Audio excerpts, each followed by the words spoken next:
Hello, kindred and keen, and welcome to Telling Tales. We make atmospheric tabletop role-playing and stream it for you here on Twitch. Hi, I'm Matt. I'm the storyteller for the evening and for this ongoing series of London Ascendant, our Vampire 5th edition series. Ably helping me tonight, as he does every week, is Steve, our stream manager, who helps pop images up, shuffle cameras around, manage chat, and all that important stuff. Hello, Steve. Hello there. And now I'm afraid Steve must fade back into the shadows of eons long gone, or just turn the cam off, one or the other. I'm never quite sure. So before we get started with character introductions and the like, we've got some important information regarding the next few weeks for you. It may not have escaped your notice that it is the festive season. And we will be taking some much needed time away from the ongoing series over the next couple of weeks. So if you are concerned about when we will pick Vampire up again, it will be on the 5th of January. That's Tuesday, the 5th of January. Tonight will be the last episode of the year. Next couple of weeks off, 5th of January is when we start again. But that doesn't mean we will be entirely quiet. In fact, next Tuesday, we'll be running a stream for a couple of hours that's just a group of people from both of the series we have probably on Telling Tales, and we'll be just sitting around discussing some role-playing stuff. We have yet to completely firmly decide on a topic, but stick close to our social media and you will find that out. Speaking of the social media, what a transition. Check down below. It's all listed there. We're usually Telling Tales RP on various kinds of social media like Twitter, Instagram, and the like. We have a Patreon, as everyone does. That's also linked down there. Why not go down and browse it to your heart's content? But that's enough of that. That's enough of news and the like. Let's bring on our players for the evening. So first off, we will bring on Pierre. Pierre plays Oscar Kane, our resident Tremere antiquarian. It was quite an eventful week last week, wasn't it, Pierre? Well, yes. It started off with Jazz kicking the doors in of a building that we were investigating for a missing coterie. I sort of stumbled unseeing through a darkened entryway while all the rest of the vampires successfully kind of navigated. And then we went down a long hallway with barely any exits. And we saw that there was a room off to the side which contained a massive vault, which Mandrel, using her architectural knowledge and also incredible strength, was actually able to open. And it seemed to be designed that way. And when we opened this huge vault, we saw there were some kindred. In fact, the kindred we were looking for, probably. Absolutely.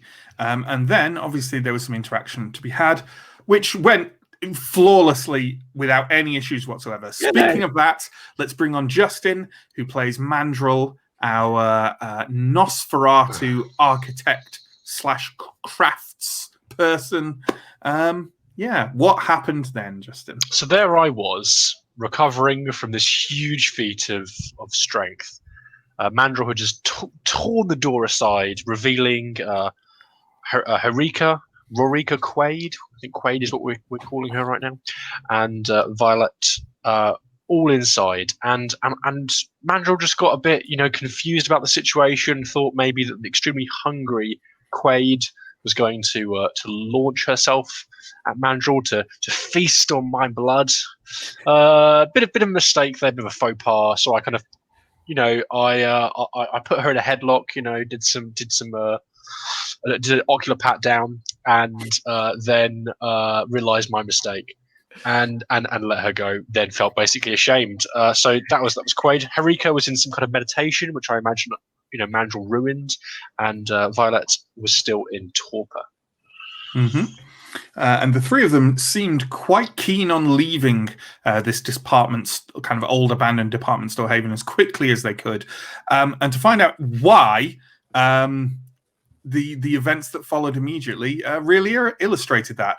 So let's bring on John, our resident Ventru mercantile pharmacologist, is I think how we've been referring to Arthur. Yeah, what happened next? Well, almost as soon as it was decided that we should probably leave, almost as if there was some sort of great narrative going on, the doors of the building burst open. A bunch of heavily obscured, armored people came storming in with smoke grenades and guns, and yeah, basically they were the reason we had to leave. Yeah.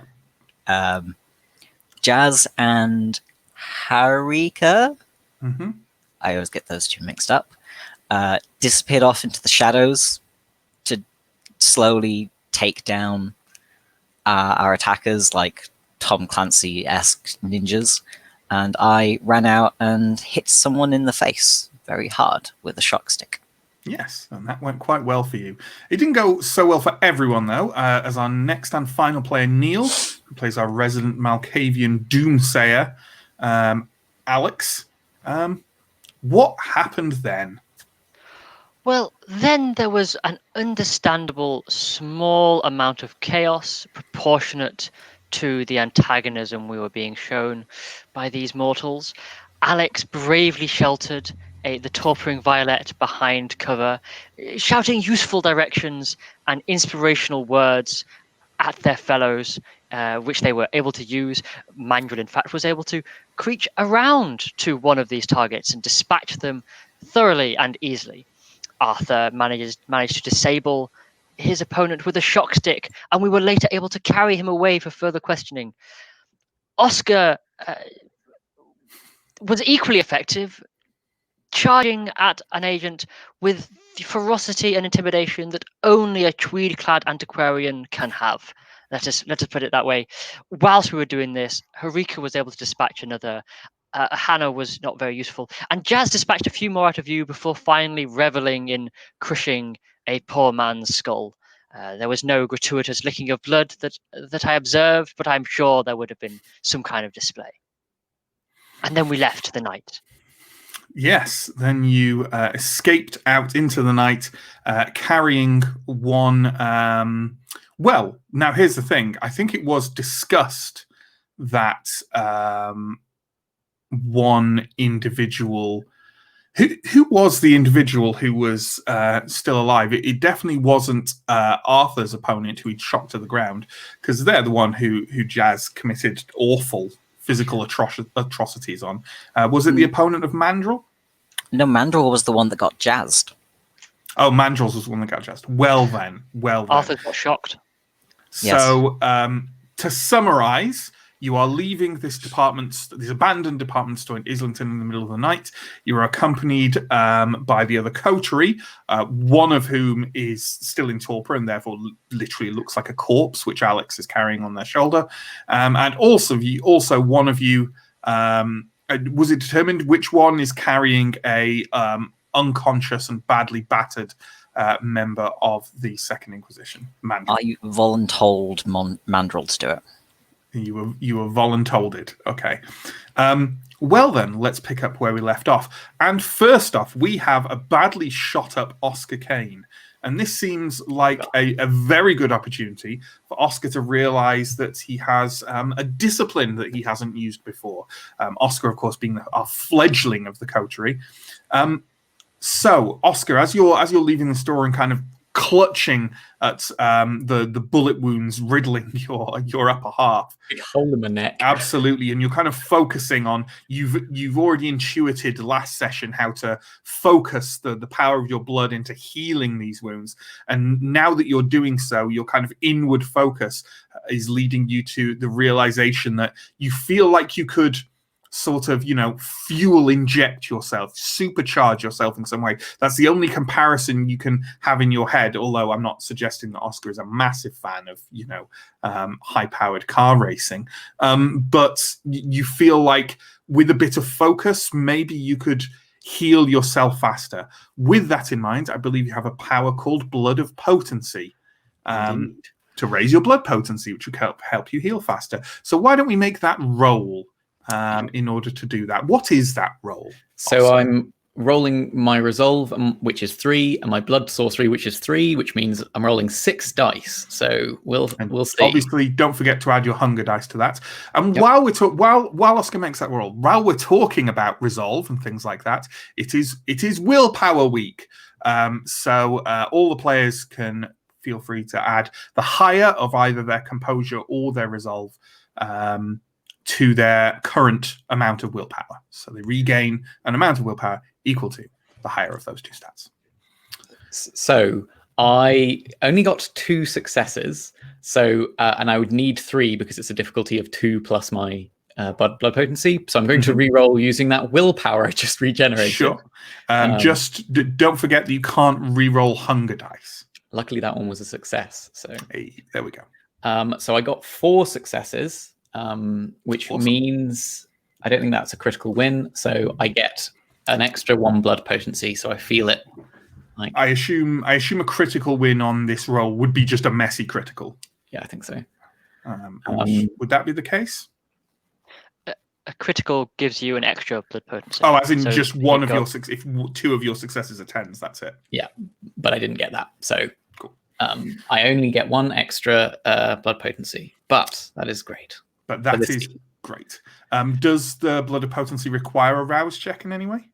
Yes, it also does that. And we will see. I failed that one. So I am now more hungry. So you're at hunger 2. But now immediately you can do another rouse check to heal. And this time you can heal 2 superficial damage with that single rouse check as opposed to 1, which is great. I got even more hungry, Sure. but I think it was worth it. Sure. I might do it again. Well, right now you're running pretty even on using that ability, but there we go. You know what? Let's have a bit of a role play for a couple of minutes, and then we'll have you presumably do the next one to heal yourself back up to full. Because it's also worth noting, by the way, that we realised after the session last week. Neill realised during the session, but didn't want to interrupt it, quite rightly, that we had massively overcalculated the damage to Oscar. So Oscar is currently running on 4 superficial damage. So there we go. Regardless, Neill. Just before we start roleplay, I would also like to recover 1 point of superficial damage. Absolutely. So you're out on the street in Islington. It has been loud and noisy, and there is smoke from smoke grenades pouring out of the doorway behind you. There are, windows open, people coming out of their front doors and looking out. Jazz is ignoring them all completely and is striding very fast down to the end of the road where his car is parked. How large is that car? Can it fit all 9, 10 of it? No. Absolutely no chance. I will turn to the coterie that we just rescued and say, do any of you have a vehicle? The one who's most in command of her senses, which is definitely either Ohana or Harika. Ohana kind of looks over at you and says, "No, the rental car we did have, Colin had it, and he's gone. He's vanished." Then may I humbly suggest that you take this vehicle, as you have been most grievously injured in recent times, and we can make our own way to our destination. But you may wish to take your friend, gesturing to the corpse on my shoulder. Absolutely. Is anyone doing anything on this trip to the car? Is anyone kind of like, no one is kind of coming up to you and everyone's kind of peeking out because it was a sound of gunfire. So what is anyone doing anything to mitigate that or to try and help in any way, or are we just kind of heading for the car as fast as we can?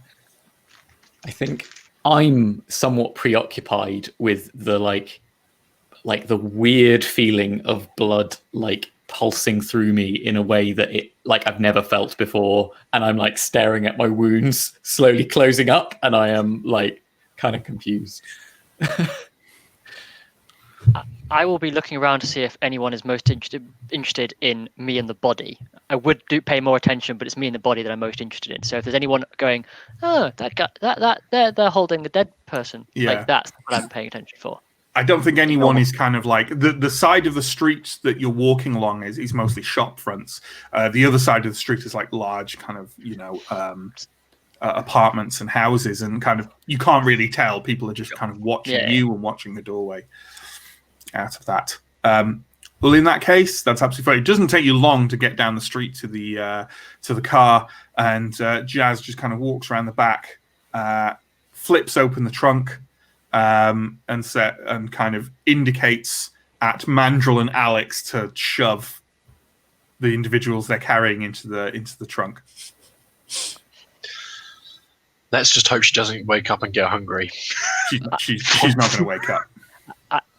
Mandrill, you have the SAI agent, don't you, at the moment?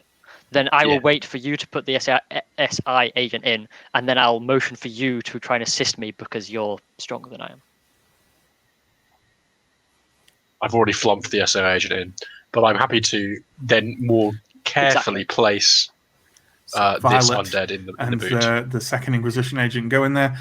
Jazz kind of slams the trunk closed on them and is kind of like slowly putting his driving gloves on and looks kind of over at the four of you and says, "Oh, you can make your own way, can't you?" And then just walks around the side and opens the door to get in. I will say after him, you will want to check him for electronics before you go anywhere important, by the way. He kind of flashes a lazy smile at you and then gets into the car. Well, it was lovely to meet you all. Hopefully we will meet again in more pleasant circumstances in a few nights. I fear that we should all be going, however. Grabbing Alex by the arms and slowly moving them away. As you've said that, briefly, not enough to prevent the dragging away, Ohana kind of leans forward and wraps you up in a very quick surprise embrace and says, "Thank you, Alex. Thank you so much." And yes, of course. Detaches. She sits in the front, and the other two clamber into the back, and the BMW peels away. Well, I believe we should do the same as our comrades. Agreed. So, I believe last time we did have some information on how far Islington is from Mayfair on foot. I think Justin found that for us. I was just going to check it again. Yeah, but that's absolutely fine. I think it was pretty quick. I think it is fairly quick, yeah. They're both very, very central in London. So, but before we find out exactly how long it is, I mean, how are you going to get back to Mayfair? Are you literally going to just run for it? Did we use Blush of Life in the last session? Everyone had absolutely used Blush of Life, yes. So you're all still human looking. May I suggest that we move some distance away and then perhaps catch a taxi of some sort, as I fear we would be too conspicuous walking. Mandrill, do you think you could acquire us some wheels? I mean, we're right in the center of London. I think it could be a bit loud doing that. There's cameras everywhere. Maybe in a car park or something, but yeah, it would take us about 70 minutes to walk home. So, yeah, we should definitely find some way of getting back quickly. If worse comes to worse, as much as I hate it, would you be able to lead us through the sewers? Maybe. When we were in that fight, I think I saw one of them radio in something. Do you think they were the only team around? Like, are we being watched even now? I believe we were suggested that we do not discuss these things in public. So perhaps we should move on quickly. Go. I think at this point, yeah, it's okay. I'm just going to ask you to make a roll. I think at this point, I think Mandrel's kind of been nominated as the person to get you home. So in terms, why don't you give me a wits plus streetwise roll, please, Mandrel, and you can take an extra die for the help others can provide to you. And why don't you just make that no set difficulty? Let's just see what opportunities the successes present to you. That shouldn't be too bad. Well, the question I was going to ask was, didn't Oscar locate a map of the sewers around the building? So in the immediate area Correct. around the mall, we could Correct. kind of pop down and come back out again. Is kind of my thinking. And it was one extra die, was it? One extra die, yes. And I don't have 4 hunger anymore. I got 3 successes. I think that's enough. You definitely feel like you could kind of scramble through the streets of Islington enough to get the distance to call from the kind of kindred-friendly taxi company. Equally, you think you'd be fairly certain you can find a kind of an underground car park, perhaps by an office building, a very upscale office building, and perhaps boost a car. You think you have options. You definitely have options. Equally, while you're not 100% on the underground passageways of this area, you're fairly sure you could perhaps find your way to Mayfair from here. So you have options. All those options. Well, let's go to ground. Let's go to ground now. If we get underground, we can probably escape any surveillance in the immediate area, and we can resurface and recalculate. Sure. So is there like an entrance to the sewers that was indicated on any of these blueprints nearby? I think it's safe to say that you can find one quite quickly based on the research you did. So I have no problem with that. You find kind of a sewer entrance, let's say just nearby to the Natural History Museum, and find an opportune moment where there's no one walking along the street, and all 4 of you can scramble down into it. I think that's absolutely fine. And you come down in the middle of kind of a large junction. The sewers of London are varied in how recently they've been built. This immediate junction seems like it's been refreshed fairly recently, so isn't too unpleasant. But you can see that the tunnels that lead off very quickly become kind of old, slick stone. Nevertheless, they all have kind of walkways along the side of them. Well, let's get moving. Agreed. I'm going to pick the direction that seems to be the right one and lead on. Absolutely. It seems like perhaps at this point we could maybe have another rouse check for Oscar's further healing. Sure. And that was a success. So I'm only very hungry at the moment. Yeah. So that blood of potency definitely helped you with hunger. In totality, it helped you with hunger. It did. It saved you 2 hunger, I think, or potential for 2 hunger. So.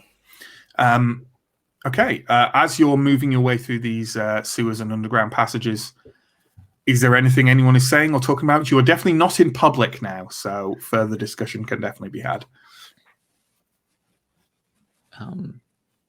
Okay. So do we think we were being followed to follow up that conversation? Observed, certainly. If we were being observed, and if Ohana was being observed, whilst merely standing around, then it is only reasonable to think that through the cameras or observers or someone nearby would have seen our escape. We may wish even to lay low for the next few years or decades, perhaps. I fear this will not be available to us, but such is the night we lead. Yeah, Mandrel cackles at that. Yeah, the idea of that would be nice. A few years underground doing nothing. Have any of you interacted with the Second Inquisition before? Are they always like that? Interacted is a strong word. Well, I felt like that was a bit of a strong encounter. If you beg the wording, I mean, aside from anything else, they underestimated us. Do they typically do that? Given that London fell to the Second Inquisition, my intuition is that even if they underestimated us tonight, perhaps we underestimate them on other occasions. Sure. It just seemed like we walked into a trap, and we sort of felt like we knew that was going to be a trap, but obviously it was. I'm glad that it worked out well for us. I just don't want to be falling into an even deeper one, perhaps leading them back to further vampires or the destruction of our entire civilization. Sorry, I just get a bit negative sometimes when I'm. Do you think, Alex, that it'd be reasonable for Mandrel to exchange a glance with you of that? Oh, yeah. Well, if you don't want to get into traps, I've got some bad news for you. Well, if Mandrel wasn't going to say it, Alex certainly will. I think Mandrel was taking a break from the lectures on the dangers of working within the Camarilla.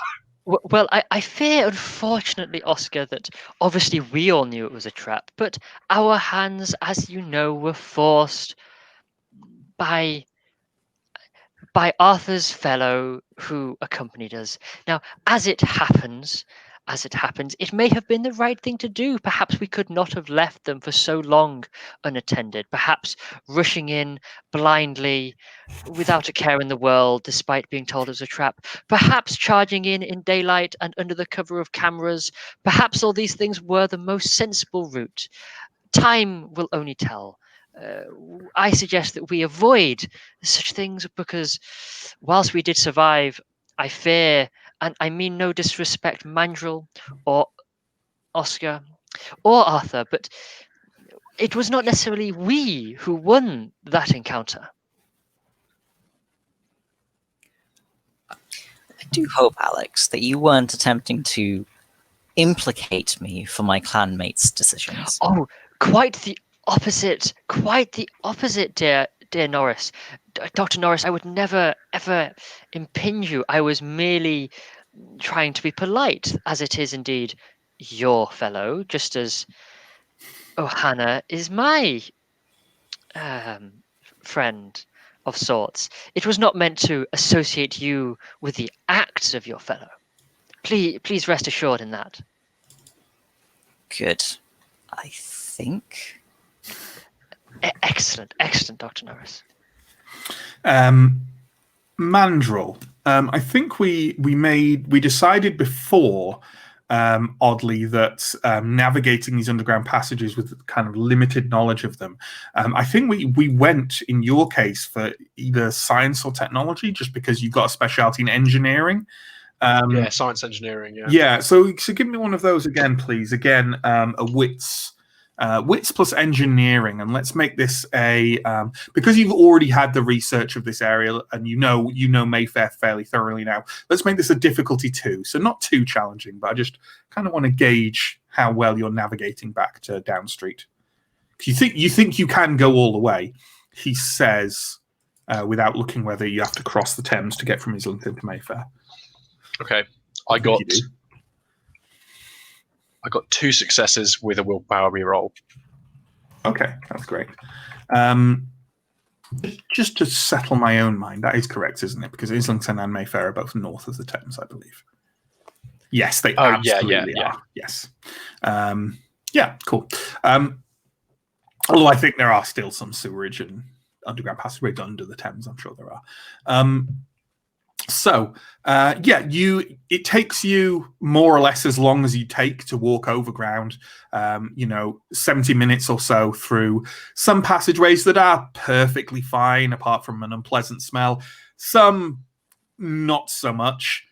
You don't have to kind of wade through the effluence at any point, but it's definitely several of the passageways are ones more tolerated by Nosferatu than other clans. Let us put it that way. But eventually, even the others of you start to notice, you start to go through some access tunnels that you find vaguely familiar, and before you know it, you are at one of the entrances to Down Street. Making your way in, one of the ghouls kind of looks slightly surprised to see you through this entrance, I suppose, but sort of kind of waves you in. You go past them, and presumably at least three of you are perhaps going to change your clothes before anything further happens. Yes. I'd also like to ask, as I enter the ghoul, is anyone else here? The ghoul shakes her head and says, no one we weren't expecting. Okay. Is it possible to keep an eye out for Chuck? And if he doesn't return, maybe go look for him around the area tomorrow during the day? She kind of nods tersely. And thank you once again for doing an excellent job at defending us these past few days and nights. We have had the misfortune of encountering others who did not have such stalwart protection, so we are ever grateful for your continued vigilance. She kind of looks a bit taken aback and says, that's fine, sir, yes. I'm just walking past to change my clothes as soon as possible before anyone has a chance to smell me. Mm-hmm. I think it's fair that you all have kind of a couple of changes of clothing. We'll say that, Oscar, that's perhaps one of the things you brought back when you went back to your shop. I think that's fine. Yeah. And of course, Alex and Oscar needs to change theirs as well because they've got bullet holes in them. So that's fun. This is a lovely sweater. So let's assume everyone's kind of refreshed themselves and is reclothed and the like. It's probably quite sort of at least kind of mid-morning, as it were.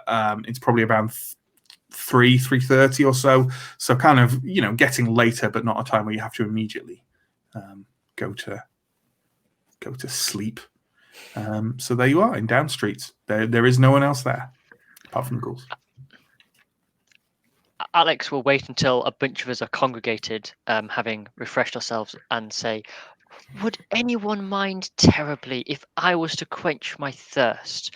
As it is a shared resource, I would not wish to merely take from it unbidden, but as it has been a trying night for us all, I would like to sample our spare drinks. And without any, if there's no dissent. Me too. It's fine. What they said. You are a hungry bunch, aren't you? Well, I'm afraid that being shot tends to have a detrimental effect on such things. I am sure you're familiar yourself from your own desperate struggles. If you say so. I believe so. At least someone is taking note of the blood supplies. Somewhere we have. Yes. Yes, it is. It is Arthur. I wouldn't mind a bag. I will take one bag, please. Okay, that sounds like a bag each for. Did I say one bag? Rouse check failed, so should we call it 2 bags? Oscar, Mandrill, and Alex are taking blood. So how many bags? Sorry, just for Arthur's notes. 1 for Alex. 1. I really want to, but I'll take 1. Well, I'll take 2 because now I can show. I was thinking of maybe I won't take 2, maybe I won't. But if everyone else is taking 1, then I'll take 2 just to make clear that I can take 2. Sure. Because you can. Well, Oscar's like, oh, should I take 1? No, I'm taking 2 things. 2 things. Out of interest, Arthur, what does that leave us on? We have had 7. I can't remember how many was it. We had 21. 21. Yes. So we've got 14 left. Okay. And also, I'd like to emphasize that Mandrill, in my head, although Justin, contradict me here, Mandrill has kind of snatched 1 bag from the refrigerator and has kind of gulped it down, maybe noisily and unpleasantly, before casting it aside, pausing a moment, and then immediately grabbing another and kind of sucking it dry. I think that's exactly what would happen if any of the elders were here, especially any Ventru that I I didn't like. But in my when I've just had like a long day, I think I'll just I don't need the pretense of being a horrible monster. And also, Mandrill's really. I mean, you're not pretending. You are a horrible monster, and I the am a horrible hunger rises monster. inside you whenever you must consume the lifeblood of other beings. It's true. But what about Mandrill? It's not all. It's not all like. I think it's important to kind of like emphasize this. It's not like a resource you're controlling. In a video game, you can't control your hunger for this. Sure, but I'm only on like 2 hunger, so I think like I don't think I'm that hungry right now, and I don't think I think it's important. If you're only on 2 hunger, then drinking 2 bagged blood won't take. I failed a rouse check, so I would have drunk 1, then did a rouse check, and then drunk another because I healed. I see. Okay. Unlike other people, I saved spending my increasing my hunger for healing until I got home. But the decent thing to do. And yeah, but no, I think I think a lot of that stuff that Mandrill plays up. But I don't need to do so around my culture all the time. You may be misinterpreting me. That I think that's a Mandrill thing. I think that's a vampire thing. I think you're all like that. But whatever. Greed is a mistake that got a man killed, so I'm not going to make that same mistake twice. Sure. Yeah, we'll see. So with that in mind, is there anything you want to do with the rest of your evening? There's not a lot left of it, but so this isn't the evening that I had been arranged to meet up with my fellow Tremere. No. So then, no. Sure. Kind of want to go out, but I'm not sure if that's a good idea tonight. I mean, on the one hand, you've caused a fuss, but on the other hand, the Second Inquisition will be looking for you every night as much as they're looking for you tonight. That is very true. Also, I don't know how many of the bars are open at 3 o'clock in the morning. If I can see Arthur kind of maybe looking at one of the exits or something like that, I could say that I was thinking about taking a stroll in the tunnels to get a better understanding of where everything is. I could covertly pop you up somewhere nearer to a bar or a club and come and collect you later and bring you back if you don't want to spend too much time on the streets. I promise you we won't have to go through anywhere that smells worse than me. That's what I was going to ask. May I also suggest I could come along as your assistant on this matter. I do not believe it's sensible for any of us to be left alone given the dangerous circumstances that we find ourselves in. Before we develop this plan too much further, it's worth noting that in the very affluent neighborhood of Mayfair, there are definitely no bars open at 3 in.the morning, and what clubs there are will be so high scale that they probably also will not open past. Everyone will have already retreated to the after party. Yes. No. Unlike somewhere in the rack, in Soho and the like. There won't be kind of drunk people wandering the streets on their own, exposing their necks and slumping over in alleyways. No, I rather think I've missed my chance for the night. Arthur, just out of curiosity, how I know you stand like Cortland is obviously your sire. Is that the word? Yes. Still getting used to it. Where do you stand when it comes to jazz? How do you feel about jazz? I think that Jazz has proven himself as a useful and productive member of Clan Ventru. Yes. And Cortland clearly trusts him. That's fair. I got the slightest impression that Jazz has a little bit of what I might call disdain for all of us, including you. And it occurs to me that one of the things that's happened just now is that we were actually successful in that last mission to some extent, and that Jazz has left with the prize, I guess, or might be getting rewards for the success of that he might not be willing to share with the rest of us. And I just wanted to know where you stood with him. How very are we nearby as this conversation is going on? I think this could be a group conversation. Absolutely, this is while Mandrill is. How very astute of you, Oscar. You have learned the intricacies of our society within midnight. I really find it hard to tell sarcasm with you, Alex. Alex is never sarcastic. They're always incredibly earnest. I always aspire to the truth, Oscar, as should we all. Oscar, do you think that like some of these older elders, they're getting on a bit, they're a bit geriatric. Do we really want them on the front lines, risking their lives, getting mangled up? They're the thinkers in our society. They're the ones who should be telling us what to do, and we should be the ones who just listen to their wise, collected opinions and go and throw ourselves, at the, into the sunlight, onto the stakes, onto the ramparts. Indeed, Mandrill. But more importantly, how do we contact? I believe that this problem could be avoided if we are able to contact our good friend Wynne in future, so that we can speak first. Perhaps I apologize, Arthur. You were going to speak. I was merely going to say that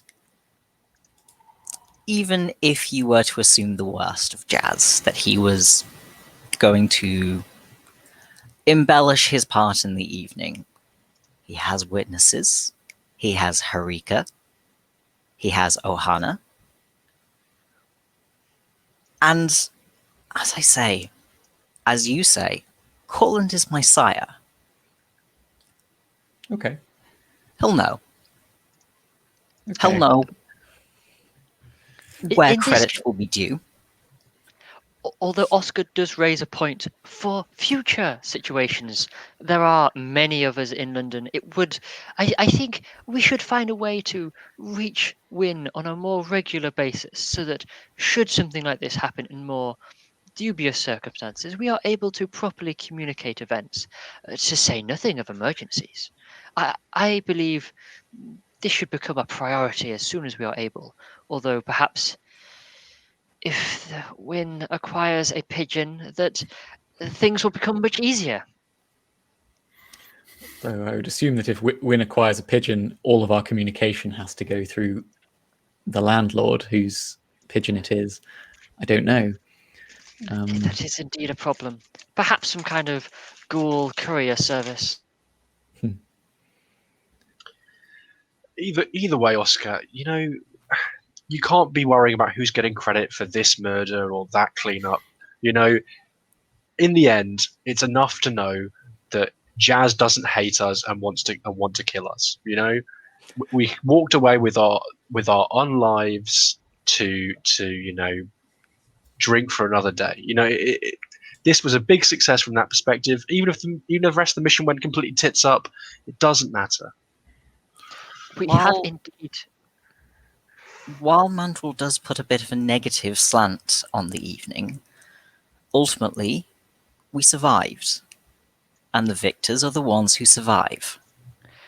And the longer we survive, the better chances we have at retaking London.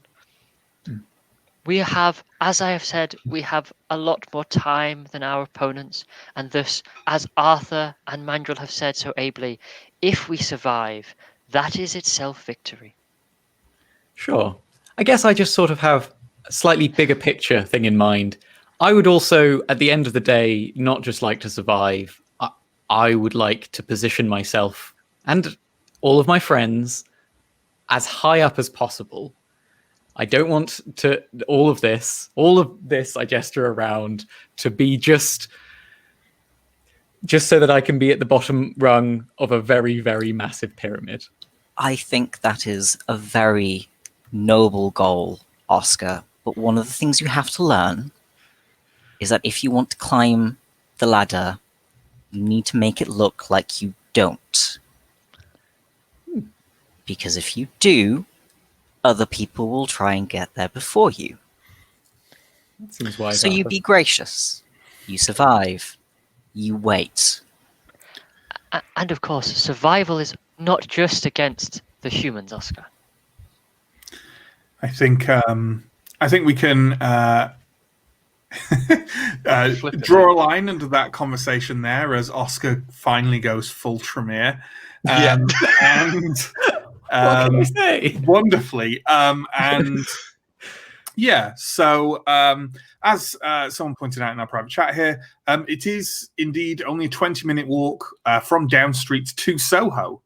So if you did want to feed from the kind of London equivalent of the Rack, the place full of kind of nightlife where vampires tend to do a lot of their hunting, then perhaps you could wander out and do that. It's up to you. You definitely have at least a couple of hours before the sun starts to peek over the horizon. So I didn't want to feed because I think I haven't failed a rouse check yet. But I did want to... Sorry, Justin. I did want to continue my connection making, meeting friends. Yeah, that's definitely not going to be in Soho for you. Yeah, but would Soho possibly be the place to go for connections on the other side of things? I need to start sourcing supplies in London as well. Quite possibly, but a lot of that kind of work is done towards the beginning of the evening because no one particularly wants to buy drugs after they've... I mean, maybe they do somewhat, but it is not the most fertile time of evening for going and trying to make those connections. Sure. You're saying pre-drinking, not post-drinking. Absolutely. Drinking, Yes. using that term loosely. Absolutely. The beginning of the evening is the pharmacological peddlers' time of choice, for sure. So with that in mind, it doesn't sound like anyone has anything. As I say, and we're not too long. So why don't we spin the night forward? So once again, you drop into, I call it sleep, but essentially you become dead for another day, falling endlessly into a black void before rousing yourself the following evening, slowly on your cots in Down Street. Can everyone give me a rouse check, please? And apply the results. I have failed a rouse. Well, you shouldn't have mentioned it. You see? Cursed it. Shouldn't have mentioned it. So there you are. Obviously, it goes without saying as well that your blush of life has now worn off for everyone who used it yesterday, which is everyone. So the only things kind of on the cards specifically for tonight. Number one, the rough generalized instructions to try and make some steps towards securing Mayfair a little bit more. There was a rough kind of notion from Jack, although he didn't confirm what time, that at some point he will be calling by Down Street in order to give you a task. You don't know if he intends to do that tonight or another night. And thirdly, there is a certain book club or discussion group meeting tonight in a relatively small but quite nice library in Mayfair, which I believe Alex had expressed an interest in going to. That is tonight.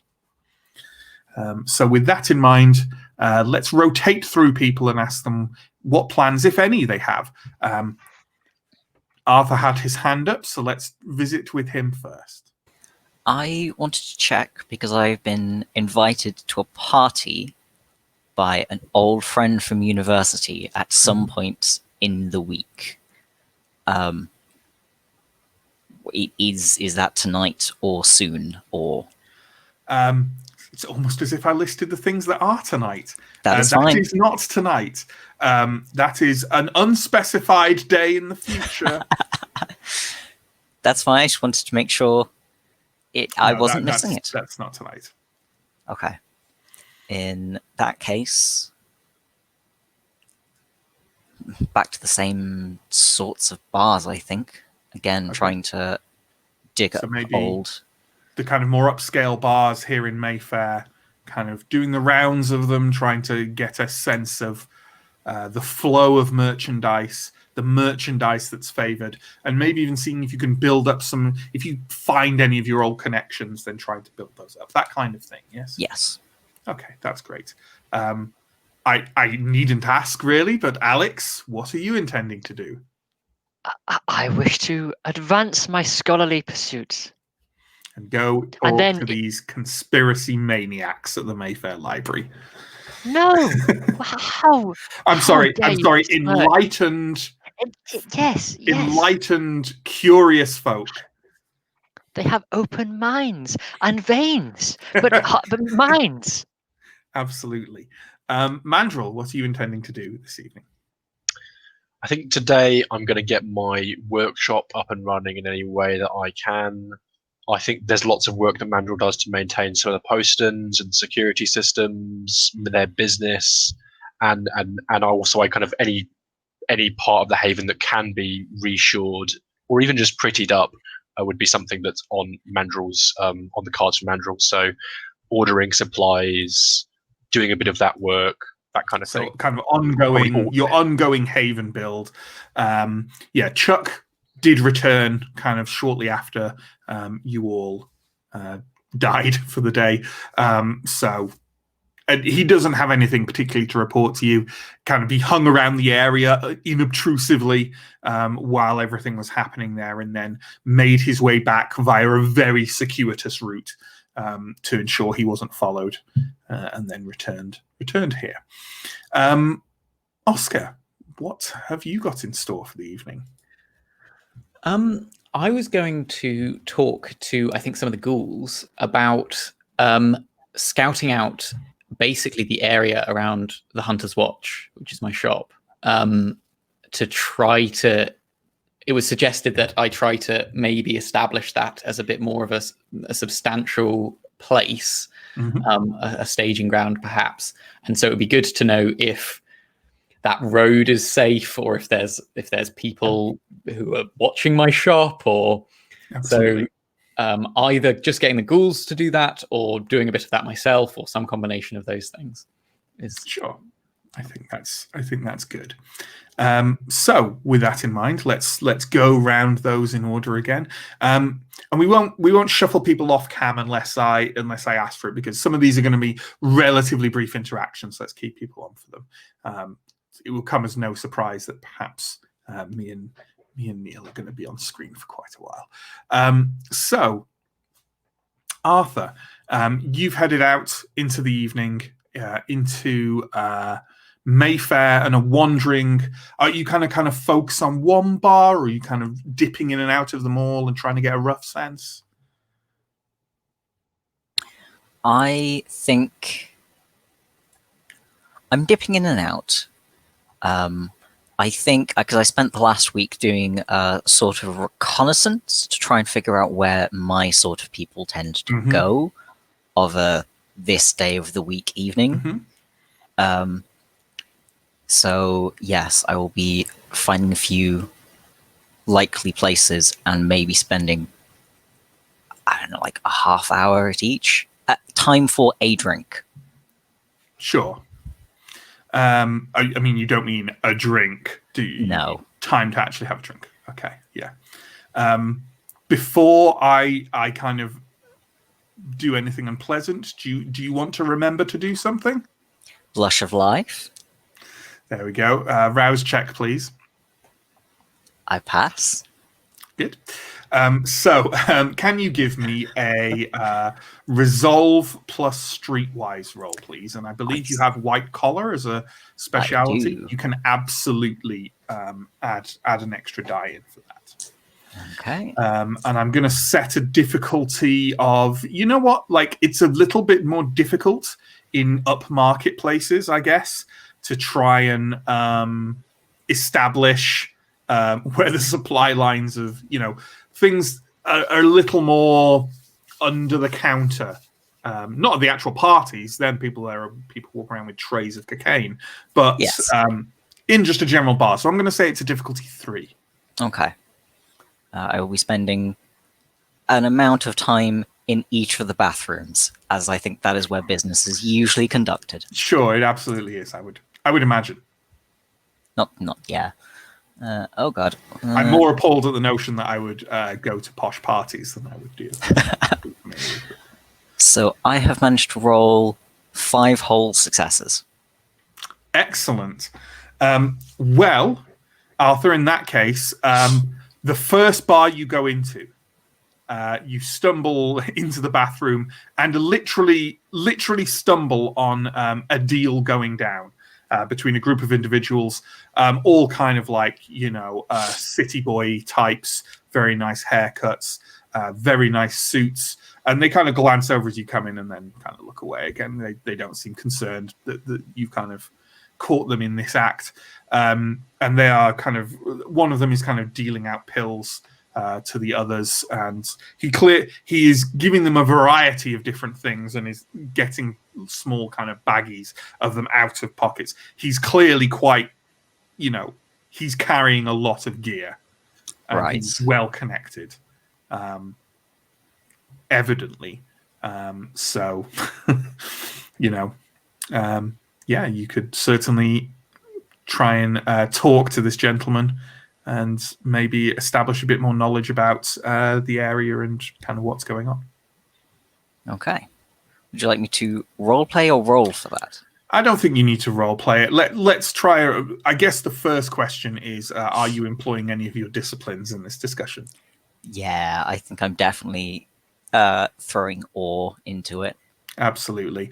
And that just adds to social roles anyway, right? So, use your awe. I'm not sure if it... I believe it doesn't require a rouse check, does it? No. Nope. You just add stuff. Then it's your choice of, charisma or manipulation plus subterfuge, I think is the right role to go with. And you know what? Just give yourself an extra die from the 5 successes you just had. I think that's perfectly valid. That you kind of, you seemed like you intended to be there because you walked directly in on it. So you don't seem sort of suspicious in any way.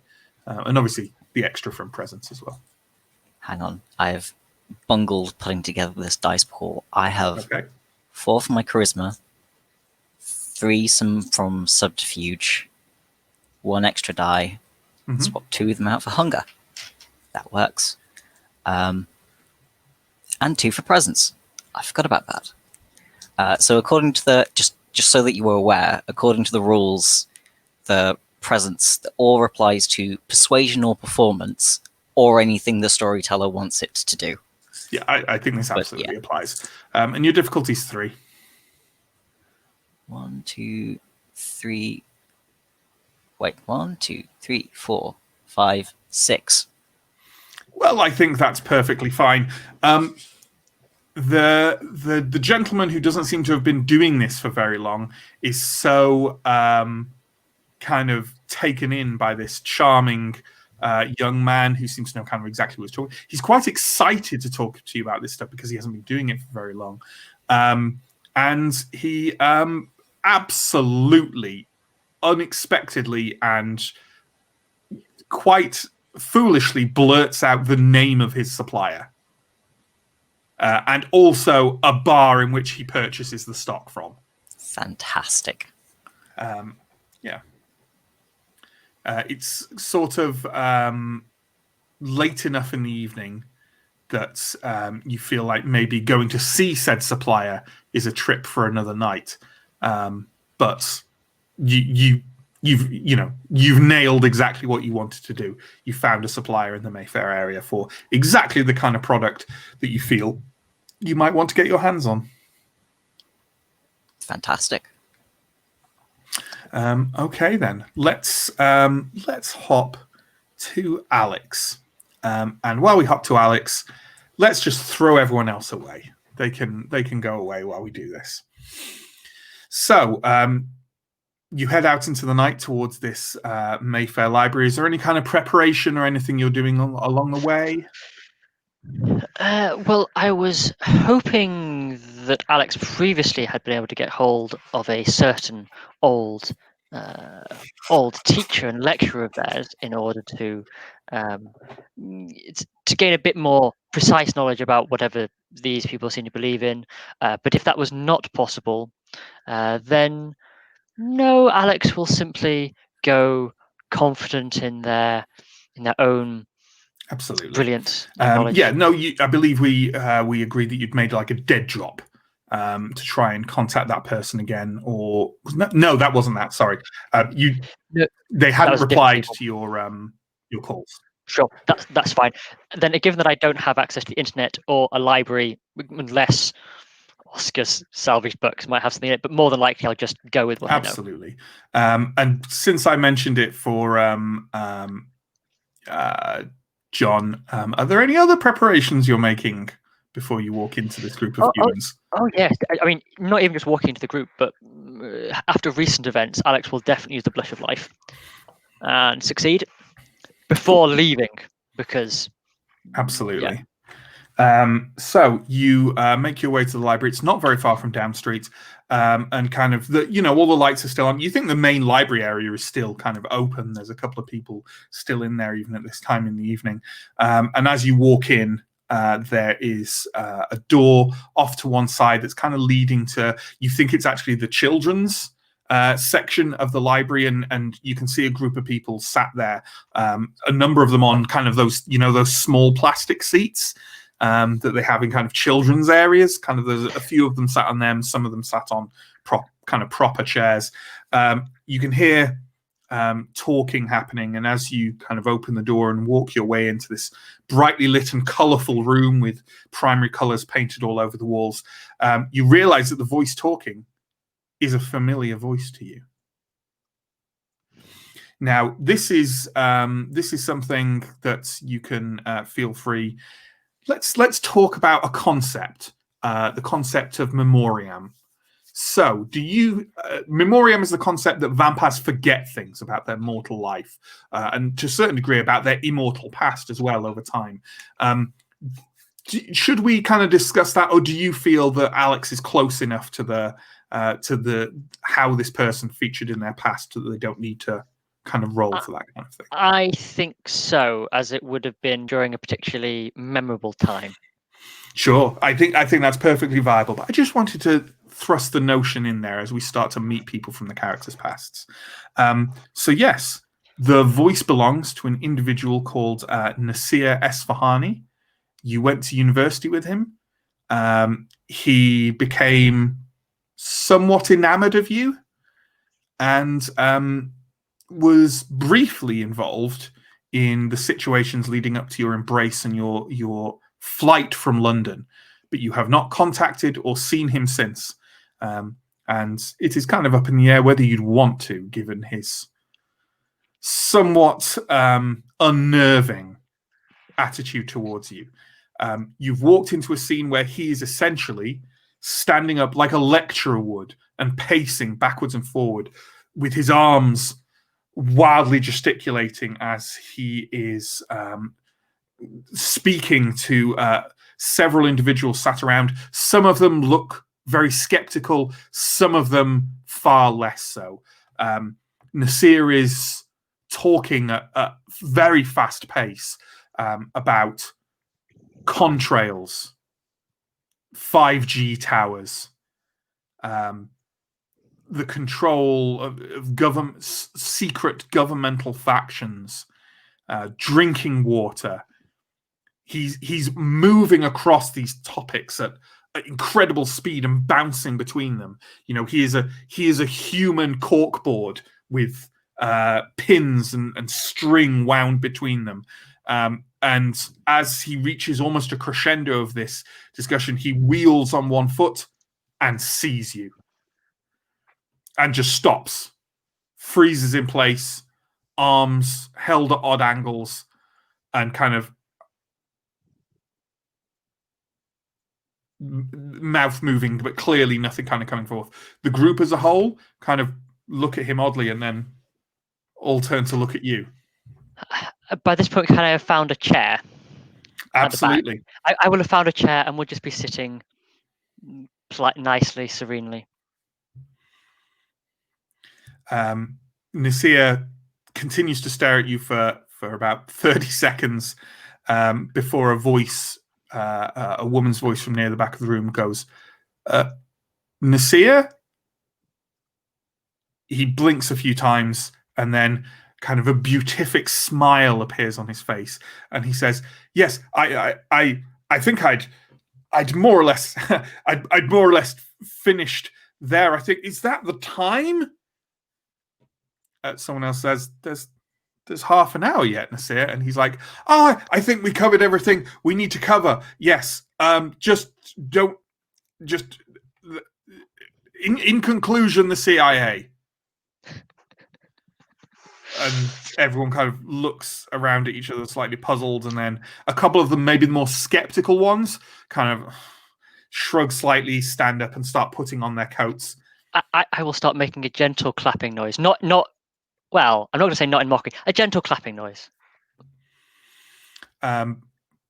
Nasir kind of waits for a couple of people to leave and then sort of scurries over to where you are. He's wearing, it's not, it's clothing that definitely indicates he doesn't particularly care about his appearance, but not in a shabby way. He's wearing a very bland, t-shirt, jeans, corduroy jacket, and he kind of scrambles over to where you are and leans very close into you and says, "Alex, I can't believe you're back. There's so much to..." He looks over at the couple leaving for a second, lets them leave, and says, "I'm fairly sure they're plants. I wouldn't want to say anything in front of them." Yes, of course, but just one moment, Nasir, and all of my attention will be with you. I will try and get a gaze on whoever the woman was that said if Nasir was finished. Are they still there, or have they left? You kind of look around for the woman who said that, and then kind of don't see her. And then as you turn back, she is stood next to Nasir, staring at you. She has hair so blonde as to almost be white. She is of an oddly undeterminable age, perhaps in her 20s, perhaps much younger, and very piercing blue eyes. She says, "Nasir, aren't you going to introduce us?" Why, hello. My name is Alex. Nasir and I met many years ago. I will hold out a hand gently. She nods and says, "I know who you are, Alex," and holds Oh, out. that is most wonderful. I had been hoping to speak, but it appears that so many have already departed for the evening. Nasir kind of turns around and says, "Yes, I hope you don't mind. A couple of them, I trust them. I told Laura about you. I told some others about you, but don't only trustworthy people, Alex. I'd never betray you." Yes, of course, Nasir, and I'll pat him gently on the shoulder. "We should. I'm not even sure this place is safe. We should go somewhere safe. I have a flat in walking distance. I think it's safe." Perhaps you could bring some of the others who you have told. We can discuss, perhaps discuss Persian mythology. "Oh, Laura certainly. None of the others from this group. I have groups every night, Alex, and That is wonderful. cherry pick the very best of them. The very best of them." That sounds delightful, Nasir. "Good, but we have this room for half an hour longer. Tell me, how are you back in London now for good?" Well, as you know, the future is always less certain than we would like, but it is my intention to stay for a little while at least, and then we will have to see what the future holds. All right. Well, I hope next time you can take me with you. I've done the best I can, though. I really have. I will put a hand on his shoulder. I am sure you have, Nasir. You have never failed in anything you have set your mind to. It is a credit to you. His eyes are closed, and he's kind of sort of taking in the scent from the contact. Laura is just, she doesn't look perturbed by what he's doing. She's just staring at you almost unnervingly and with a fixated stare. The other members of the discussion group have kind of left. A couple of them shooting kind of odd glances at the little trilogy of you sat there. Well, if you are not sure about this place, perhaps we should leave now before the evening gets away from us. Nasir takes a slightly too long to really take in what you just said, and then his eyes snap open and he says, "Yes, let's yes, we can go to my flat. We can do that." Well then. He nods and kind of scrambles to pick up kind of a satchel bag, and he's stuffing books and papers into it, puts it over his shoulder and dashes out of the library doors. I'll turn to the woman. I'm afraid I did not catch your name. Laura. I'm called Laura. It is lovely to meet you. Would you like to come with us? She nods solemnly as if expecting the invitation. Picks up her bag, puts on a coat, and comes out with you. You head off to Nasir's flat. I'm not sure we want or need to role play the rest of the interaction as you catch up with Nasir. It's up to you. Do you want to dip into it? No, in part because I don't know how interested Alex is. Anyway, so I think we can leave that until the next interaction. Sure, but is it safe to say you're there most of the evening, perhaps? Yes. The only thing I would say is that if the opportunity arrives, I am still slightly peckish. So if there is the opportunity, probably when one of them if there's some kind of separation where one of them goes away for half an hour or something, I would certainly take the opportunity to feed, but I'd be reluctant to do so whilst they're both there. Sure. But it doesn't matter which one is there. I think with the current situation, let's talk vaguely around it. Nasir has talked vaguely about you to Laura. So perhaps later in the evening after Laura has left, yes, some feeding could take place. You can absolutely do that. You can go ahead and reduce your hunger by one. Just one. But also, I will say, gently after this, that I had a lovely evening, but perhaps it would be best if we could forget these last moments and we can reinvigorate ourselves again another day.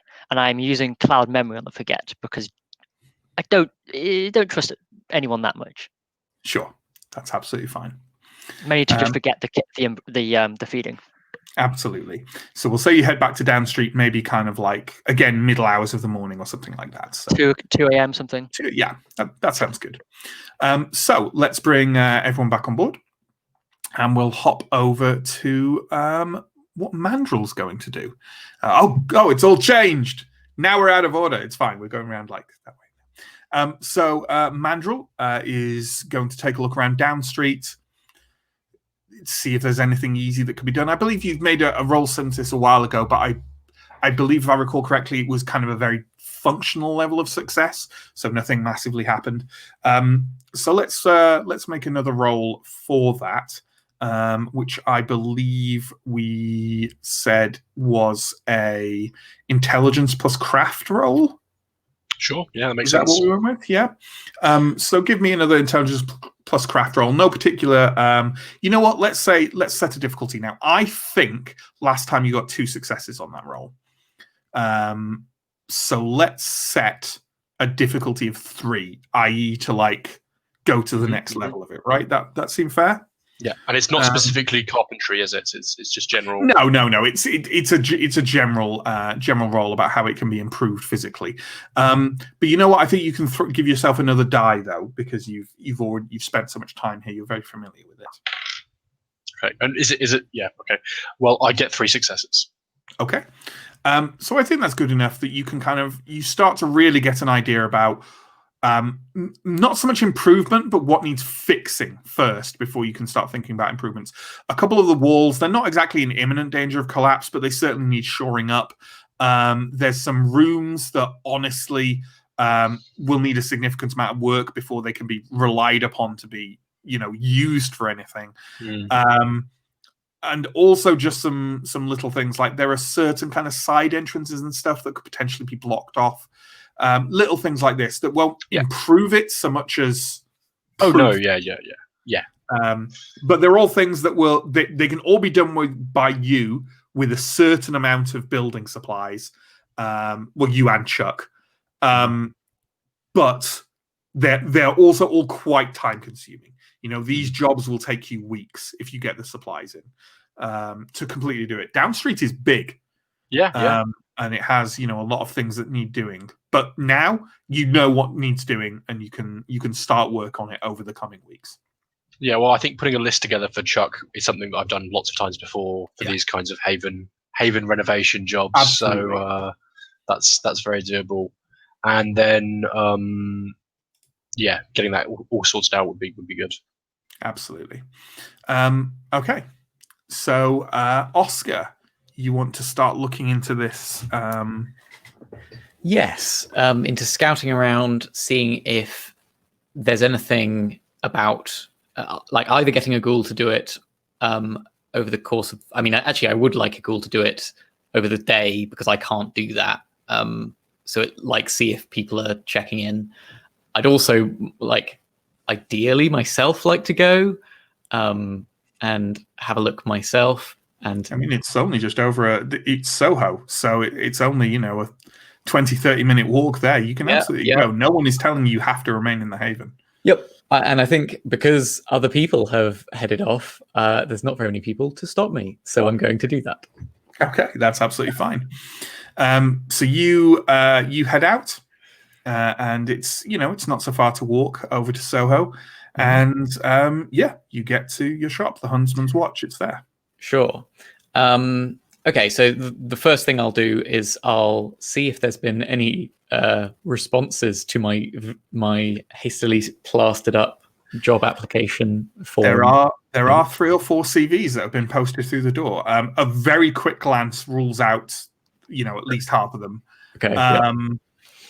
But no, there are a couple of promising ones you could potentially get in contact with. I'll stash them for later, and I'll consider them and cruelly burn the ones that were crap. I'll be kind of initially just looking for the immediate area, and then I'll kind of be widening it up. I'm going to be looking trying to look for those Operation Antigen graffiti anywhere, see if I can see anything like that. Sure. Also, probably, I'm going to pay much more attention to where's the nearest police station? Where's the nearest? Because I imagine that those are areas where the Second Inquisition might have its hooks in first, possibly. I mean, that's Oscar's feeling at the moment. It's possible. So you're kind of you're not only kind of checking in your shop, you're also wandering the area and trying to get the same sort of awareness of it with new eyes that the 4 of you when you had your wander around Mayfair. Yeah, absolutely. Give me a resolve plus streetwise roll, please. And you know what? You do know what you're looking for, so you can take an extra die to that. Okay. So I'm rolling 5 dices. I'm going to re-roll. I think you'll find the plural of dice is dice. Dice. So I got 4 successes, and I used a willpower. That's great. You roam around your neighborhood. There's not a huge amount of antigen-related graffiti, but there is some. And every time you look around with it, you find, there's a nearby, quite modern-looking, kind of almost like a telephone pole with security cameras spread out at the top, stuff like that, or a notable, relatively new security camera wired to a corner wall, things like that. So you definitely start to get a sense of where in your neighborhood, like your part of Soho, these things are concentrated. They're kind of dots that are are spread out. They don't seem to be tightly packed together. Sure. But for what it's worth, you do note that there is a police station a few streets away from you, and they do seem to increase in frequency as you get towards that police station. So perhaps Oscar's intuition on that could perhaps be accurate. Okay, and I don't get the impression that this is like a net that covers the whole area. Like I feel like I could get in and out of my shop without actually. You absolutely do. You could now start to try and avoid those. For what it's worth, there certainly seem to be less of them than there are in Mayfair. Sure. Okay, that's good to know. So Soho perhaps is less surveilled. Mm-hmm. Okay, if I have any more time, I think I'll. Oh, actually, I could do with Mandrel for this. I was thinking about like the physical security of my shop, like trying to work out if this lock would actually stop anyone, and trying to figure out if these windows are actually secured because somebody might genuinely be trying to break into it. I mean, ultimately, the lock on the door that you had would definitely not stop mortals. So, okay. Okay, I might need to talk to Mandrel when I get back about maybe giving me some advice about how to. I don't know, even survive a mortal assault, let alone anything more sophisticated. It's nothing you've ever particularly worried about because you saw your goods as being, worth money in the right hands, but not broadly worth. Someone who's just going to come in and nick them probably won't know who to sell them to. Yeah. So you never really thought about it that much. Plus, you were there basically 24/7. But nowadays, maybe not. And security might be a good. Yeah, Mandrel's almost certainly your gal for talking to about that. Yeah, and I guess if I have any further time, I don't really think I can look into this anymore. So I think I'll just try to do a bit more research into getting paranormal objects. Okay. Seeing if I can learn more things now that I have a bit more of an idea of what I'm supposed to be looking for. Yeah. So you dealt in things before and you'd read through them and it's tough. It would have been tough to discern the truth from the fantasy. But now your eyes are opened a bit, perhaps. Yeah, absolutely. Yeah. Well, tell you what then. Do you want to make me an intelligence plus occult roll? Okay. An intelligence plus occult roll to try and figure out if anything remaining in your shop is of any, use to your ongoing studies now, or whether you're going to have to get your hands on new material. And I'll set that at difficulty 2. Okay, I've got 7 dice that I'm rolling. 8 successes with a symbol. Well, that's a crit, right? It's not focusing. I don't know how the app works. If you rolled more than 1 10, it's a crit. Yes, it's 2 10s. Okay, then it is a crit. Okay, let's go somewhere interesting with this, shall we?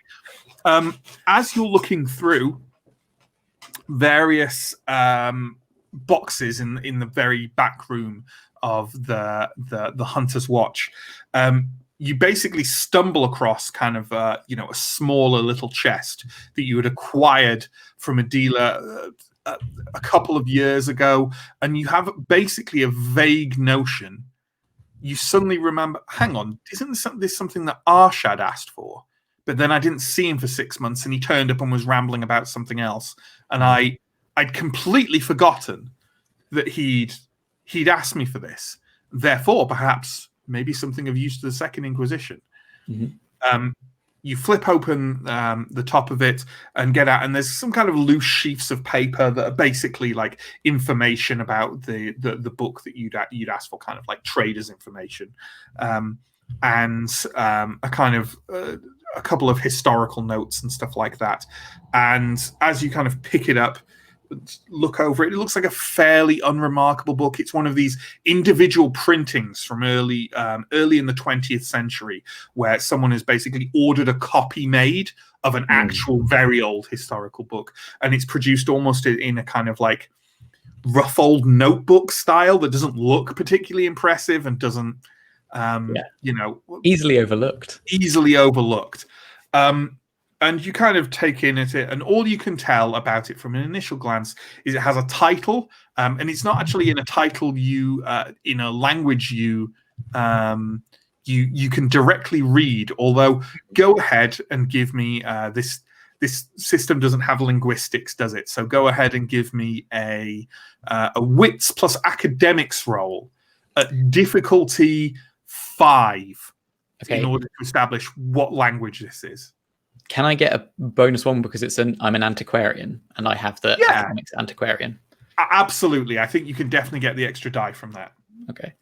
So I'm rolling 6 dices and I got 3 successes, which is it's a bestial failure. So, haha. You rip it now. Oh my man. What is the thingy of Clan Tremere? What's the Clan Bane? It's that. Well, there's a Clan Bane, but there's also what are they called, Neill? The kind of weakness, as it was, of them. You mean the compulsion? Compulsion. Thank you. Yeah. It's basically it's not ruthlessness, but it's something very similar to it. I can never remember the distinction between the Lasombra one and the Tremere one. It's something about you have to succeed. Okay, or something. but I can use different compulsions, right? It's just like a tendency to go into that one. Okay, you can. Although this one is really appropriate. It's basically because you failed, except you need to get exceptional performance. Okay. So sorry. What is the Clan Bane there for Tremere, Oscar? So the Clan Bane is the rigid. Is that once the clan was defined by a rigid hierarchy of blood bonds, but that's been destroyed, and I can no longer blood bond with other kindred. Okay, so it's just about blood bonds. Okay, right. What I'm taking from this is there's some information from Neill. Until the vampire scores a critical win on a skill roll or the scene ends, the vampire labors under a 2 dice penalty to all dice pools. Reduce the penalty to 1 die for a repeated action. Remove it entirely on a second repeat. Compulsion, perfectionism. You know what? I think that's an appropriate thing because you failed to do this, and you feel, I should know what this is as an antiquarian. And I'm going beyond. This scene is about to end. Mm-hmm. So I'm going to say the rest of the night, which will probably be the rest of the session. Yeah. That might seem unfair. No. Life's unfair. Deal with it. For the rest of the session, take a 2 dice penalty to all dice pools because you're so distracted by the frustration that you don't know what this language is, and you don't. But luckily for you, although you are frustrated, after this script in a foreign language, there is the English translation in brackets, which simply says the Book of Nod. Okay. Cool. I should be. Come on. You know what this is, Oscar. Think. Idiot. So there we go. And I think we can safely move on from that little scene there. Let's go back to Down Street, and let's go back to Down Street at about 3 o'clock in the morning again, when everyone has reconvened there. Mandrill is maybe wrapping up her survey, and one by one, you kind of walk into the place. Is anyone interacting with anyone specifically, or are we happy to just kind of reconvene and talk about what we may or may not have discussed? I'm going to be like haggard and like just really dejected, and I don't want to talk to anyone. And if anyone like comes up to me, I'll just be like, go away, I'm going to my room. Your bow tie is askew. Very much so. Yeah, very much so. Very much so. Has anyone got any information they want to share? Because obviously these events were all quite personal. No, Alex will look quite pleased, but that's about it. But I mean, whether you can tell, I mean, it's Alex. They always look pretty much the same. Sure. I might specify that what I'm planning to do with the haven to the rest of the rest of the coterie, and say, I don't know if you've picked out your rooms yet, but if you do and you want something put in or installed or beautified, let me know. Always happy to do something for a friend. What was that? What was that, Cleaned, Arthur? swept. Cleaned, swept. A Alex? wonderful suggestion, Mandrel. It is so very kind of you. I would echo Arthur's suggestion of cleanliness and so on, but I'm sure that we can have one of the watchmen and ghouls to do that for us. Besides which, the security is the primary concern, I'm sure we'll all agree, but perhaps some cameras or other devices so that we are not subject to the same problems as the coterie we encountered last night. And after that, let us talk again. I think I mean, I don't know if they've already been installed, but we do have a security system, or we should have a security system as part of our setup. This is out of character talk, but the security system, I think it's safe to say, is being installed. Like the ghouls have certain instructions, and maybe Chuck works with them as well. But it's something that is happening over time. But there is the rudiments of it in place now. Sure. And even if it is in place, Alex is still asking for it for more. Fair enough.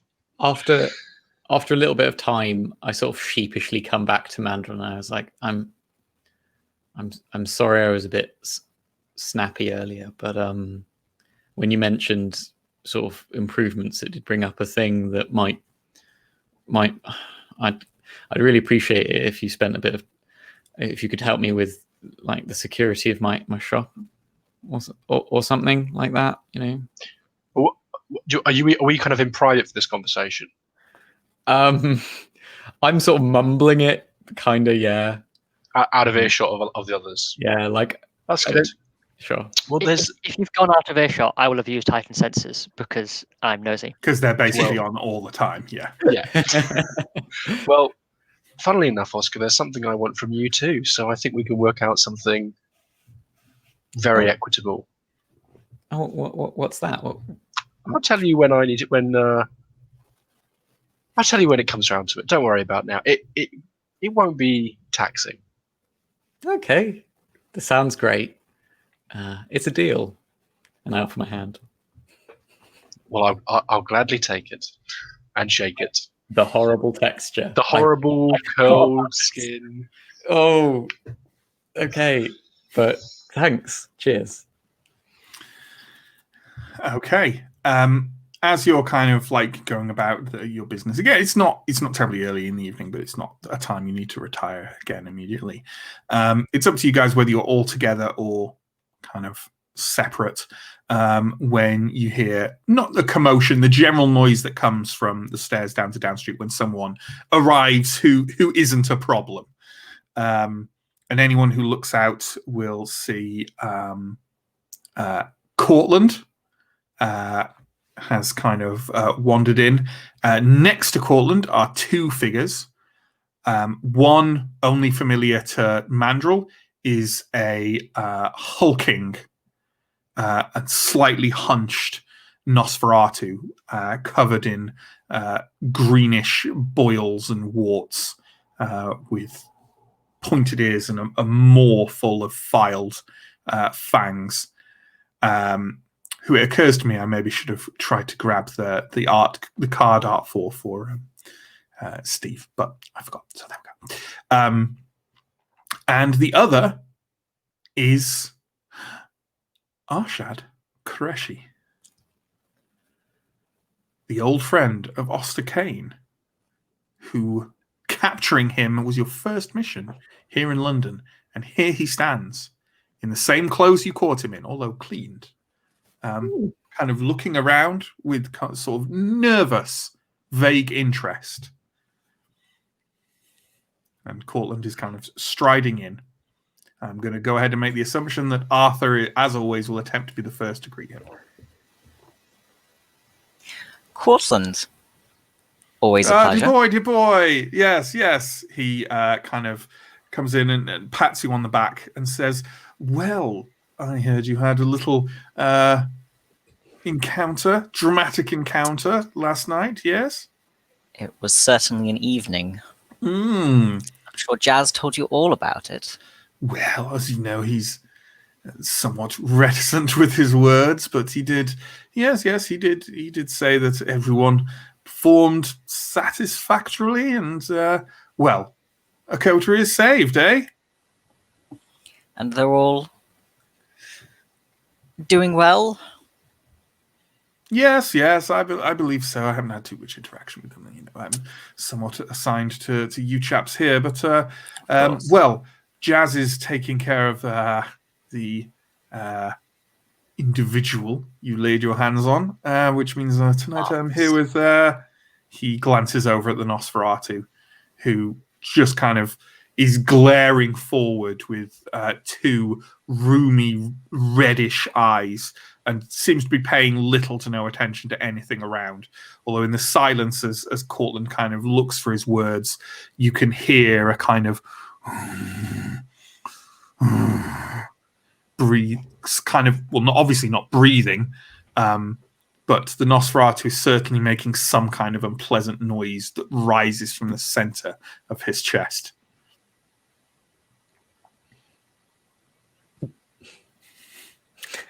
Cortland looks back and says, yes, an equally capable bodyguard, I'm sure. And here we have Mr. Koreshi. At this point, will anyone not have approached the group? I definitely will have. 100%. Yeah, and I'll also be sensing the beast on Ashad. I want to work out if he's been embraced or anything else like that. Yeah, I think that's, well, I guess, would this be a relevant role? Is there a way for just an average vampire to tell these things beyond, if someone is using the Blush of Life? I think there is, but I think we'll rely specifically on Sense the Unseen, maybe for that. I've sensed the beast, which detects the same thing. Oh, okay. Then, yeah, go ahead. Is there a roll you have to make? Yeah, it's opposed by composure plus subterfuge. Let's call that a 3 then. Okay, then I fail. Okay. No, you cannot tell. I think, regardless of anything else, I am so disarmed by the presence of Arshad that I am not going to. I am assuming that he's my friend. Sure. Yeah. As you approach, he kind of looks over at you and blinks a few times and then says, Oscar? Arshad. It's so good to see you.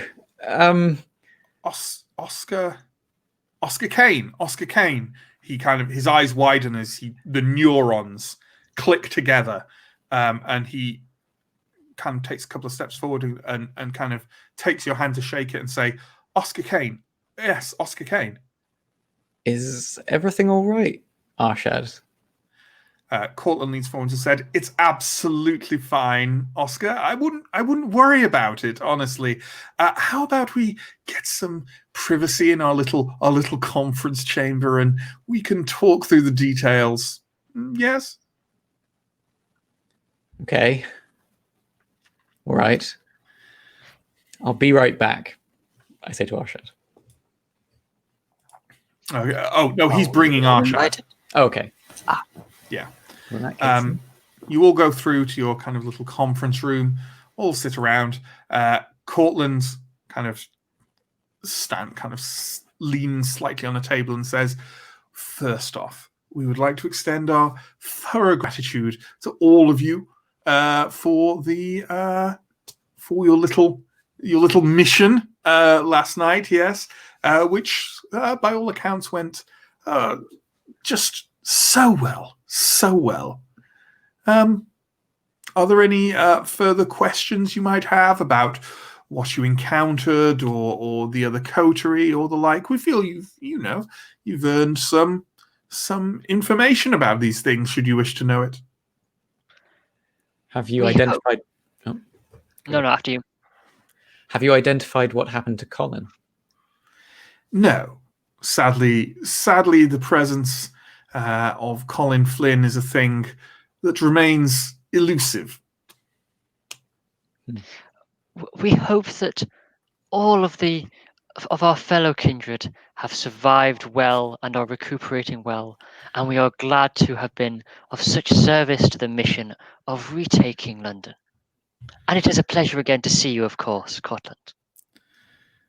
He looks, as usual, slightly unnerved by the level of politeness you display, and says, "Yes, well, thank you, Alex. On a more personal note, Oscar, I would like to pass on a message to you from Miss Quaid, who says that your dedication to the protection of your fellow kindred. I believe you were wounded in the line of duty, as it were.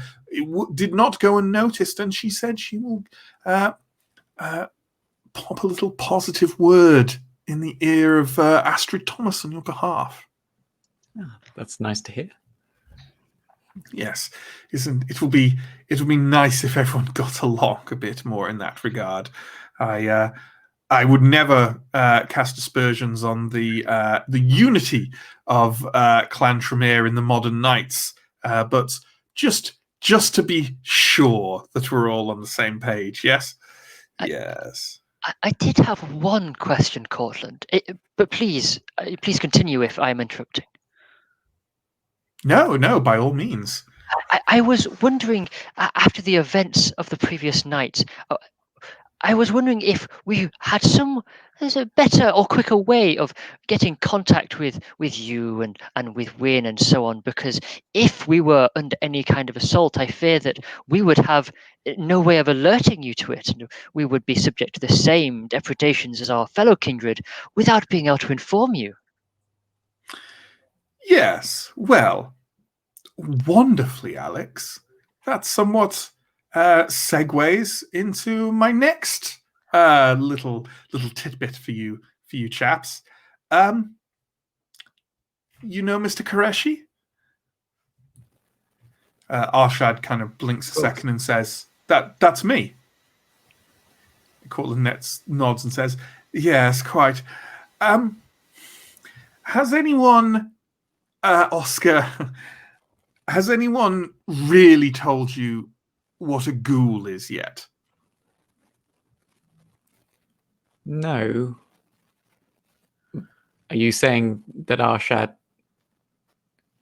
a ghoul? Yes, or could be.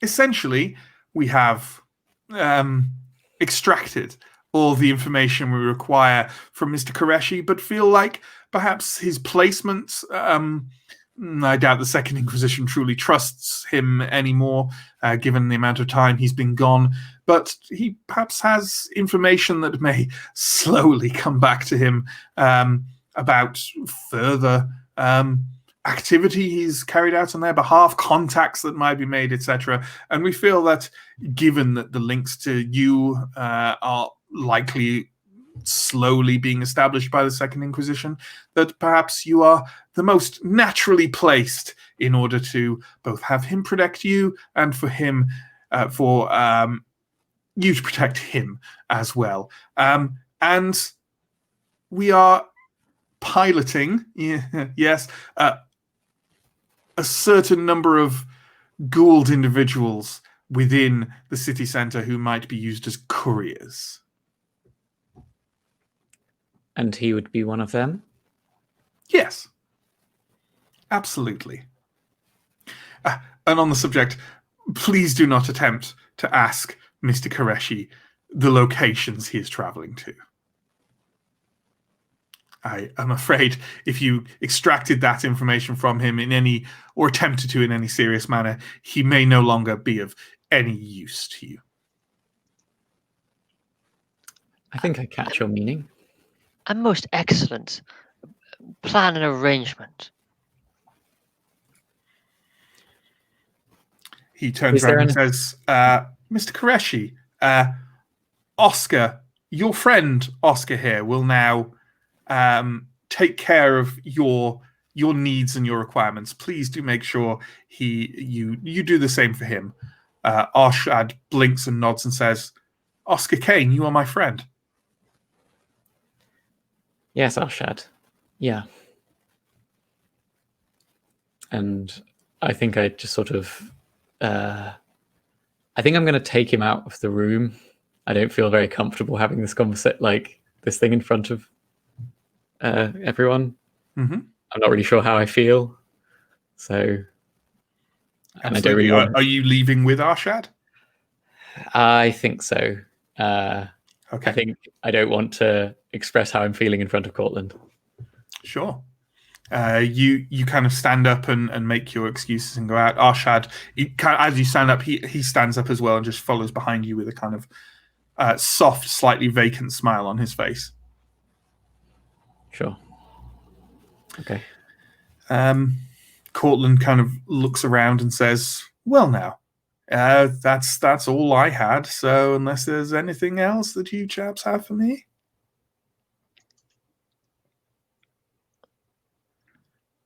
I do not believe so. But please let us. We are glad that we were able to deliver an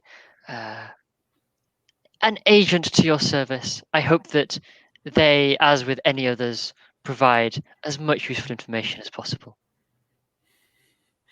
Yes, absolutely.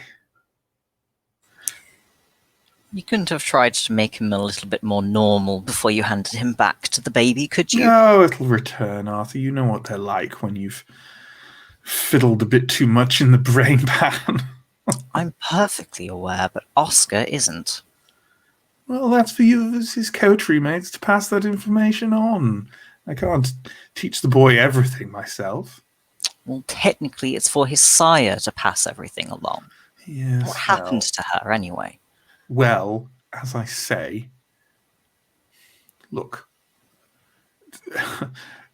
even a decade ago, this would be unthinkable, but we are having issues with Clan Tremere. They are not... They are providing obstacles to the unity of the mission, yes? So those may need to be just flattened out a little bit, and then maybe your companion Oscar can have the tuition he so obviously needs. Just make sure he doesn't do anything bloody stupid, all right?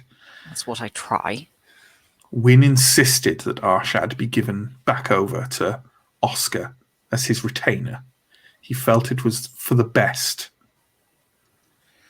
Not all of us agreed, but we bowed to his leadership. Well, I'm sure he knows what he's doing. He does. Surprisingly, he does seem to. So there we go. Anytime there's been any silence in this conversation, all of you have heard that noise echoing from the hunched over huge figure lurking in one corner. Well, unless there's anything else. Is there a reason why our esteemed colleague Grendel has joined us tonight? Yes. Well, I needed protection, didn't I? Jazz was unavailable. He is carrying out a prolonged interrogation.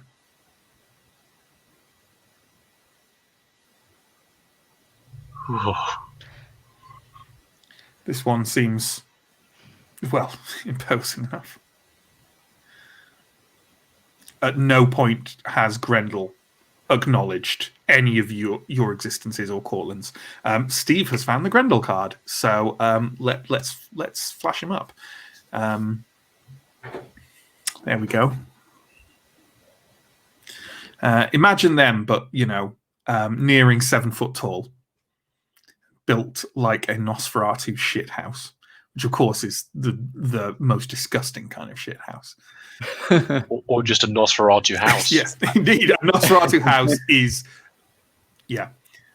someone else's shit house. Isn't that absolutely. also the name of your last goth industrial album? Nosferatu Shithouse. Nosferatu Shithouse, definitely. We were obscure and unloved. Yeah. Is there anything else for Cortland? Only when he leaves, I will ask if there's anything else we can do for him. But Sure. Cortland says, no, just no particular requests at this time. Continue to consolidate Mayfair. You may have to find room for some other people to spend some nights here before we find a new haven. For now, it's fine, but that other coterie, we don't wish to use the department store again for obvious reasons. They're safe for the moment, but, well, you may have to share for a while.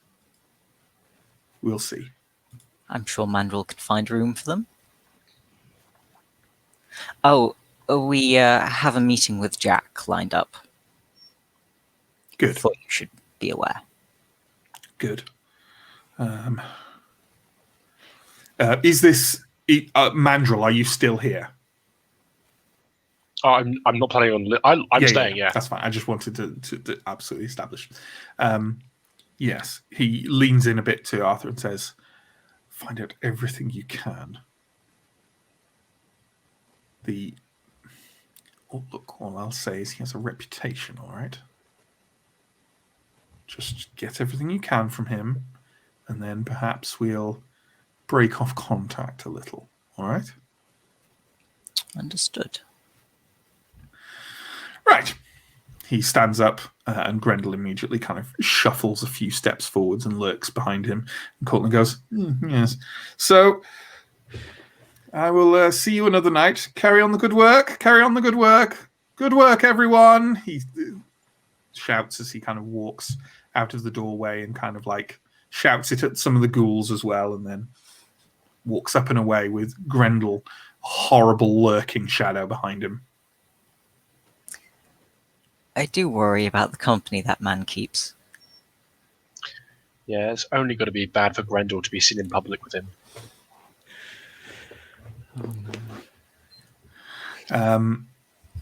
While you... Are the three of you remaining in this room for a short while, or...? I think I've nowhere else to be. the illusion of privacy whilst I listen in. Yes, to the Oscar's conversation. Sure. Yes, I'm staying in the room. I'm trying to decide whether I will be slightly more blatant and listen at the door. Is Alex obviously listening in? As obviously as Alex listening in. Yes, it's not like when Alex was listening to Arthur's conversation with Cortland back in the first or second session.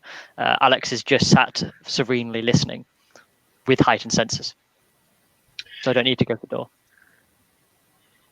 Was the conversation, the hushed conversation between Cortland and Arthur too quiet for Mandrill to hear? If you were all if you were all in the same room, you could hear it.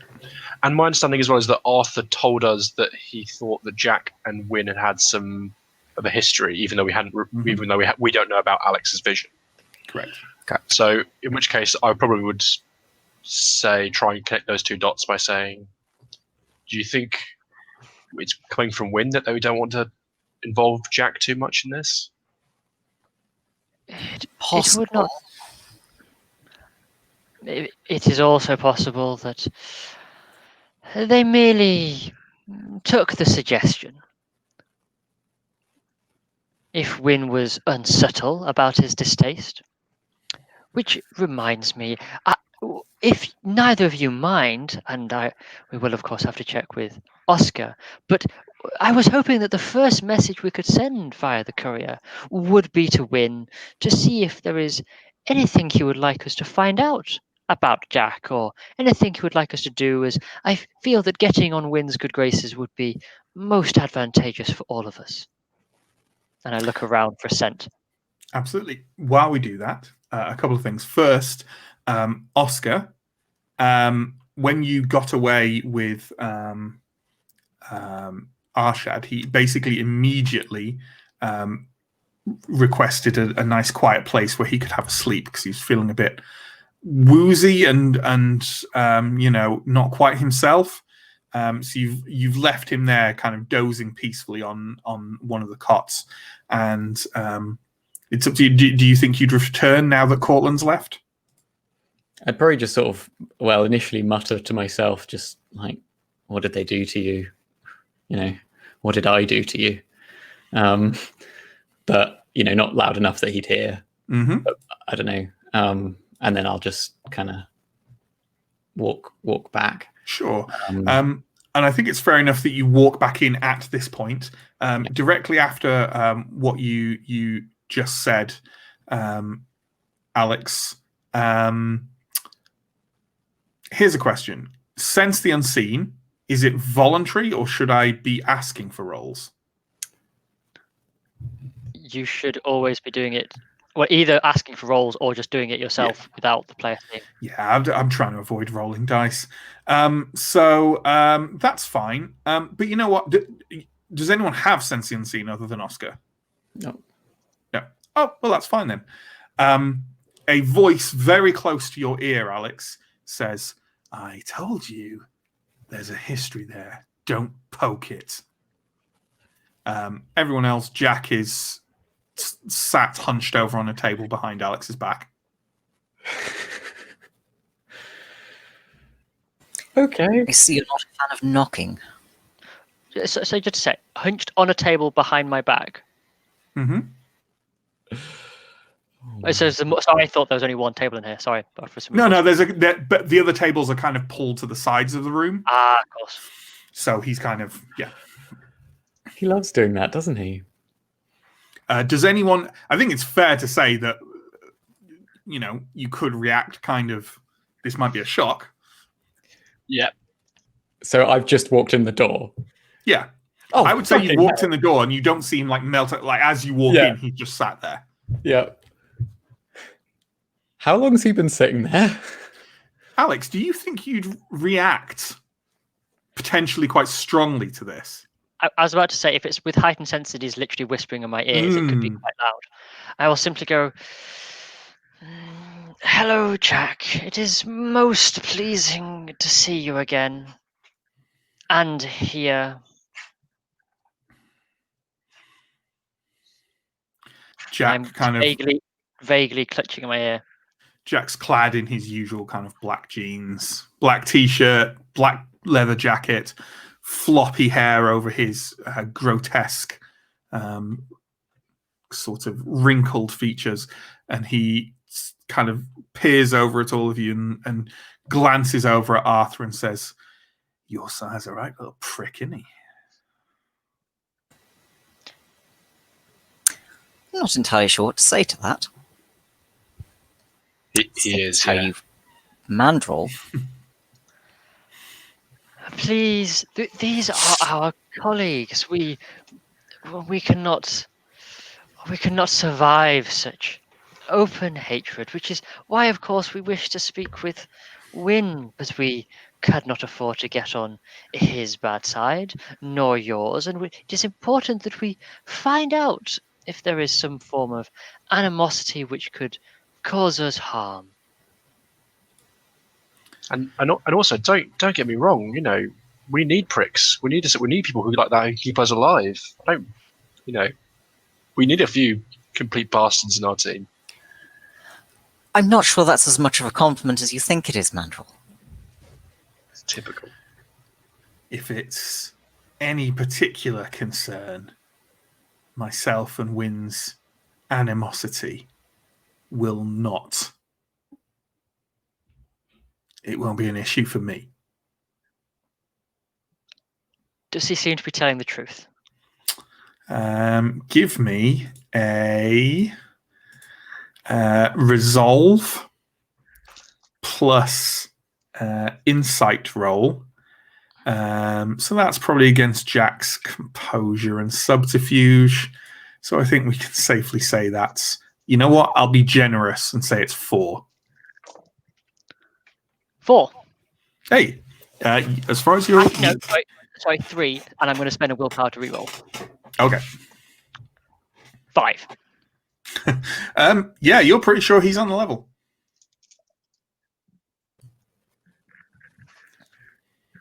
Which is good. I noticed it No was problem. actually 3 with the bestial failure, so I'm really glad that I succeeded. That is good. No problem for you. No problem for us as well. He shrugs and says, "Who can speak for a beast? But I've got no problem with him anymore." Water under the bridge, eh? There are so many bridges in London. So, What can we do for you on this wonderful evening? Would you care to take a seat? I'm fine where I am, thanks. It occurs to me that only last night we were talking about a little job you lads might do for me. Yes? And then I'd give you the lowdown, the skinny, all about the landlords, all about London, all about the shit show you've thrown yourself into. That about right? Sounds accurate. Sounds wonderful. All right then. Well, I'm not in London for my health. I'm here because I need to find someone. Now, finding that person's difficult because I'm not exactly sure whether the person I've located is that person or not. And that means what I need you to do is go to where they live and scour the place for as much information as you can to make sure they are the individual I'm looking for. And then I need you to forget all about it and stay away from them because I can't be held responsible for collateral damage. This seems like something that's right up your alley, Jack. Well, if they get the faintest scent of me, they'll spook and they'll rabbit. And I'm not spending another 20 fucking years finding them. Who is Okay. it that you think they are? They may or may not be an individual called Vasilis. Are they associated with the Second Inquisition? No, they're kindred. Camarilla? Former Camarilla? I don't know. At one point in the past, they at least appeared to be Camarilla. They also appeared to be Clan Brujar. I don't know if that's accurate or not. It's not important. What's important is, are they Vasilis? Gets like a scrubby piece of paper out of his pocket, kind of flicks it with a flick of his fingers towards Alex, since you're the closest. That address. Make sure they're not in. Make sure you get everything you can, and make sure they didn't know you were there. And what are the defining characteristics of Vasilis? If they looked like they did 20 years ago, average build, average height, white and black hair, like a fucking preppy idiot goth.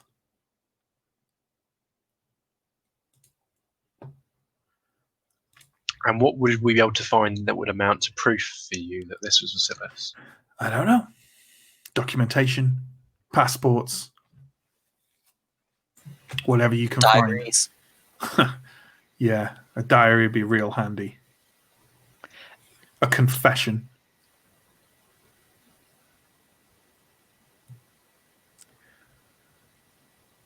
And the reason that you're looking into this person, I realize I'm picking at a scab, but perhaps this would be useful for us identifying this individual. He betrayed someone I was close to. Okay. I owe him some very unpleasant experiences.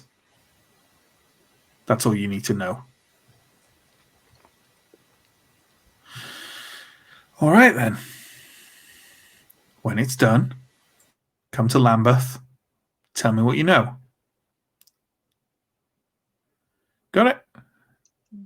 But of course, Jack. And a pleasure it was to see you again. He's gone. I'm still talking. Keeps doing that. And if you should ever wish to come in through the front door, we would be more than happy to accommodate you.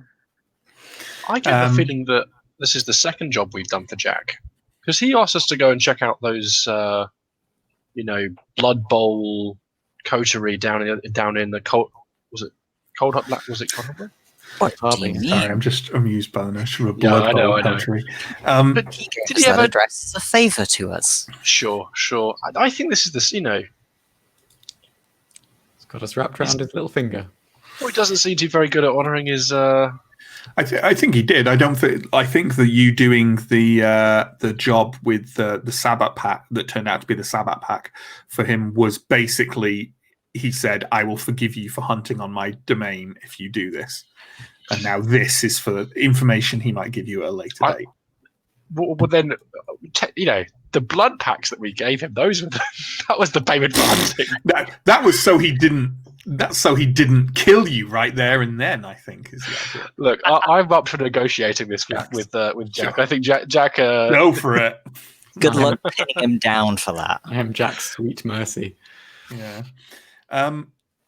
There we go.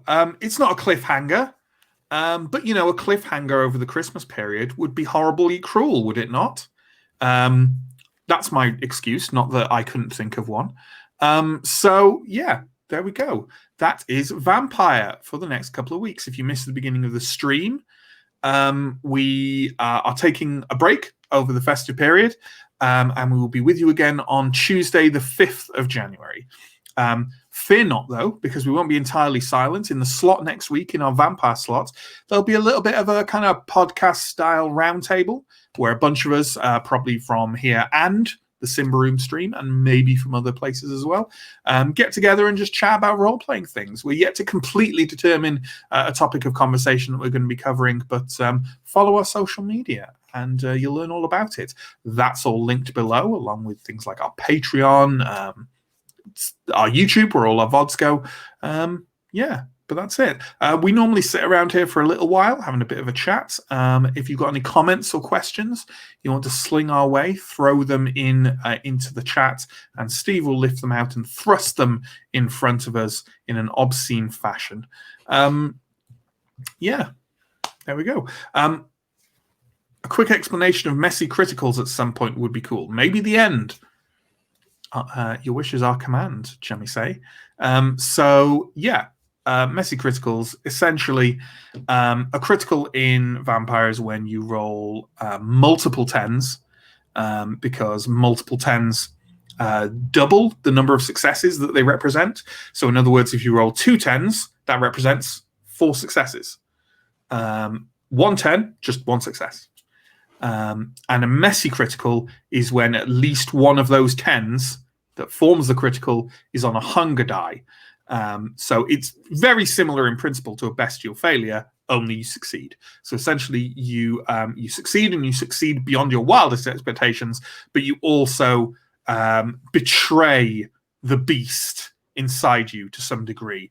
So maybe you're trying to intimidate someone, and in an attempt to intimidate them, you just fucking break their neck, or you're trying to jimmy a door open, and instead of jimmying it open, you just punch it down or something like that. Essentially, it's a critical success that causes issues for you in some fashion or another.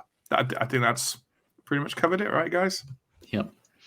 Yeah, and there's a heavy implication that it's bestial in nature, as you say, because the beast is what made you succeed. It's Absolutely. a feature I really like about Vampire, that there's not only like the natural one equivalent, from D&D, but also just like, oh yeah, you can be too successful. That's also a bad thing, or it's like a good thing but at a cost. But even the bestial failure isn't. I mean, it is a botch in a strict mechanics rules, but there's a flavour to it. It's not just any botch. It's you failed because of the beast, or you failed in a nasty way.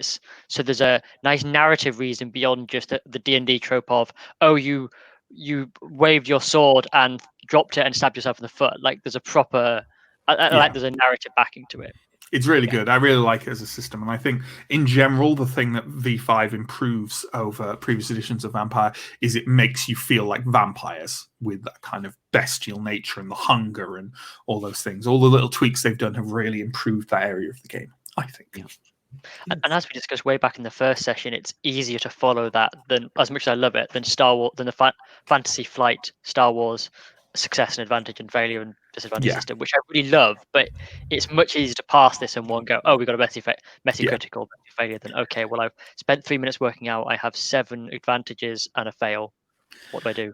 They are both rarer and easier to narrate. So. Yeah, absolutely. Okay, looks like we don't have any more questions or comments this time around then. So thank you to everyone. Thank you to Steve for stream managing excellently, as always. Thank you to the players. Thank you to everyone who watched.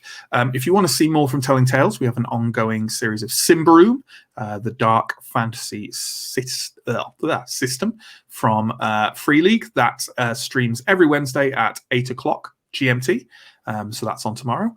And as I say, we're not here until 5th of January with Vampire. Come join us next week for some role-playing discussion if you want. But otherwise, everyone out there, have a wonderful festive season. Try and make the best of the end of the awfulness of 2020. And we here at Vampire will see you in 2021 for a new year of horrific, blood-sucking atrocities.